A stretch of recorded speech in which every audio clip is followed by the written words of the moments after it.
तर परत एकदा आपल्या ब्लॉगमध्ये तुमचं सहर्ष स्वागत. ही आपली डेअरी. तर डेअरीत आज लवकर यायचं कारण असं की अंदाने आपल्याला फोन केला होता. पाण्याला आता पाण्याची टंचाई झाली, जरा पाणी बंद होतं, त्यामुळे सगळे आम्ही पाणी भरत होतो. पाणी इकडून तिकडून रातभर गाडी घेऊन यायचं, परत दूध खाली करून पाणी भरायचं, लय त्रास व्हायचा अंदा बघा.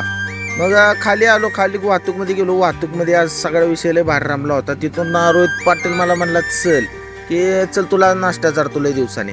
नाश्ता करून येऊन मी पंपात आलो. गाडी भरली होती, गाडी डिझेल भरून मी निघणार होतो मुंबईसाठी. मग तिथून माझ्या गाडीत डिझेल भरायला चालू केलं. तर राम राम मंडळी, माझं नाव प्रतीक पाटील, तुम्हाला तर माहितीच आहे. आणि आशा करतो तुम्हाला ब्लॉग आवडेल, त्यासाठी तुम्ही पूर्ण ब्लॉग बघा. मग तिथून मी निघालो आपल्या मुंबईच्या दिशेने. तर व्हिडिओ एवढा काय क्वालिटी नाही आलेला, कारण संध्याकाळचा व्हिडिओ शूट केलेला आहे मी. तर बघू शकता, इथं कापूर रोडमध्ये भूक लागली म्हणून थांबलो होतो. मामाने 210 रुपये बिल केलं होतं. ते येड झोप बघा कसं झोपलं, तोंड वाचून रातभर असंच झोपलं होतं. मग तिथून आलो मुंबईच्या आपल्या घाटात, लोणावळा घाटात. लोणावळा घाटात ॲक्सिडेंट झाला होता, त्यामुळं जरा टाईम लागला यायला.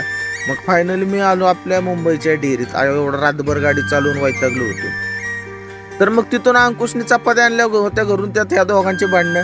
या दोघांच्या भांडणात मी एक चपाती लांब पास करून टाकली. चहा चपाती मी खाल्ली. तिथून पुढं आल्यावर बबल्या होता. बबल्याने मस्त वड्यावर, इडली वड्यावर चालू केला होता दणका.